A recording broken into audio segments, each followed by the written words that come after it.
In Brampton alone, listings are up over 40% versus last year. This isn't just a blip. Canadians are selling homes faster than we have seen in many years. And it's not just because mortgage rates are high. There's something deeper at play here. If you look at the TREB report, which is for July of 2025, August numbers are not in yet because we are still in August. We see that the number of homes that have been sold are higher, but that doesn't mean that the market is suddenly exploded, which you'll see in a lot of news articles. Oh, there are more homes being sold. Nothing like that. I'll link this report in the description, but you'll see that numbers for overall sales are up, but if you see the prices, they are down by 5% versus last year. Condos are crazy, down by 10% in some of the areas. But I wanted to get your attention to something, and you can go through the entire report. It's a very self-explanatory report, but I wanted to get your attention on a number which is called SNLR trend. SNLR is sales to new listing ratio, which basically means the number of homes being sold divided by the new listings that are being there, and a balanced market is between 40 to 60%. So that basically means 60% of the homes, or 40 to 60% of the homes that are new homes that are listed, they are being sold. This number is 34%, and if you look at Brampton, it's at 29%, and some of these markets are struggling right now. We are clearly in a buyer's market right now, very extensively in a buyer's market, because the new listings are up like crazy across the board. And this is not just in Ontario, it's up everywhere in Canada. So whenever you want to know whether we are in a buyer's or a seller's market, just look at the SNLR trend. If it's below 40%, we are in a buyer's market. If we are above 60%, we are in a seller's market. If we are in between, we are in a balanced market, which makes this a really good time to buy for the right kind of buyer. So the question is, what's happening in the market? Why are so many homes being sold? Why are there so many new listings on the market? Let's talk about the interest rates first, which in my view is just the trigger and not the cause. So many mortgages are up for renewal in 2025 and 2026. Some of them renewed in 2024, and everyone who got a super low rate, especially in 2020 to 2022 when the rates were sub 2%, all these renewals are causing the mortgage payments to increase by a lot. For context, for a $700,000 mortgage, if you had a 2% rate in COVID, and I'll just read the numbers here, your mortgage payment would be less than $3,000, $2,964 to be exact. And right now, for the same mortgage, if you get a 4% rate, the mortgage payment will jump by about $600 to $1,000 depending on the amortization that you choose. But honestly, this is just one part of the story. Yes, renewals are causing the payments to go up, but if you have bought a home,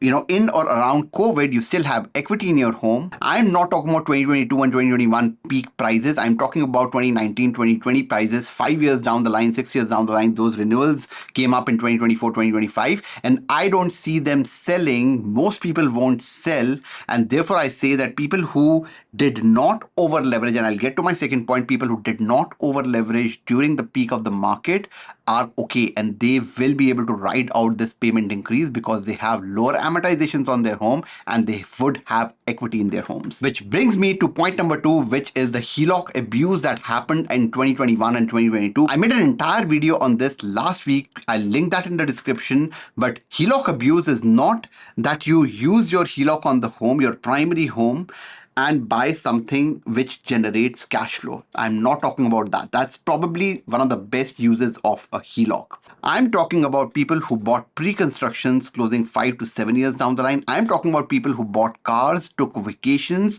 did renovations in their primary home using HELOC, and they have taken a long-term loan, more debt on their home at higher interest rates that increase to 7, 8, 9%, and that's what is causing trouble right now. Then comes the Brampton Factor, which has two problems. The first one is people who bought homes with illegal suites, or they were house hacking, putting rooms on rent and giving it to students, and with student population reducing, these homes are going vacant. Not just that, the authorities have cracked down on these illegal basements, and now they have either have to build new basements which are completely legal, or they are having to give the entire home to one family, which puts a lot of pressure on cash flow, and most of these homes are going $1,000, $2,000 negative cash flow, and that too only if they are able to rent it out to good people. So now we got high rates that are pushing up the mortgage payments, and we got lower rents due to these changes, which in my view is one of the main reasons why we see such a low SNLR ratio in Brampton, one of the lowest that we have in Ontario. But honestly, this is not just Brampton. If you look at Kitchener, if you look at any other town down, which was very student heavy with all the changes that they have made at the immigration level, the temporary workers going back,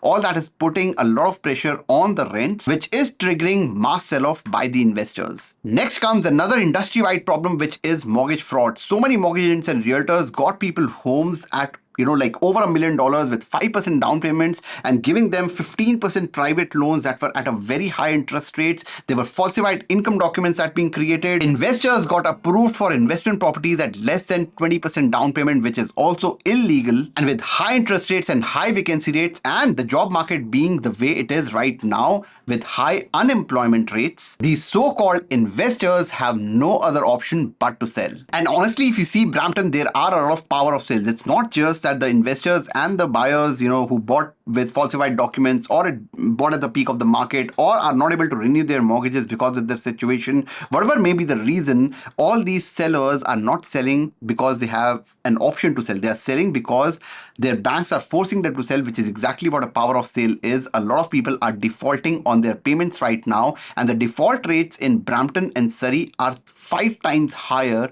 than the industry average. And when you see so many homes listed in your neighborhood, there's a psychological shift that happens. Fear replaces FOMO. When neighbors start listing their properties, it creates a social proof of panic. Many are trying to cash out before the market crashes further. So what happens next? In the short run, I think there'll be more listings on the market. And the sales will continue to slow down. The prices will continue to slow down. The SNLR that we talked about will continue to drop, which means that if you are a serious buyer who is qualified and they are not impacted by tariffs and the unemployment that's happening around, you might be able to score some unbelievable deals in this market. I mean, some of our clients have been able to score double garage detached homes for under $900,000 in GTA because some of these sellers are so deep in the hole that they have to sell at any cost. That's short term. Long term, I don't see the prices going down a lot for a long time. And the reason is simple. Immigration is still happening at record pace. Even though a lot of people are leaving, there's still people coming in. Almost 500,000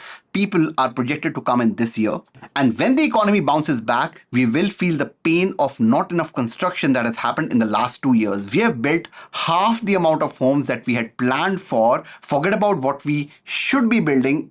That's a number that is nowhere in the picture right now. We are building half of what we were planned to build. And I'm not talking about condos here. Condos are plenty in the market and they'll remain under the pressure. I'm talking about single family homes, and we know that we are not building enough single family homes. There was a time when 60% of the homes were single family homes that were being built. Right now that number has dropped below 30%. And honestly, this should not matter, because if you are buying a home to live in it and you're willing to hold it for many years, this home that you're living in is not an asset. This is a place that you pay down and retire mortgage and rent free and make memories along the way. That's all I have for today. मिलते हैं अगली video में, तब तक के लिए bye bye.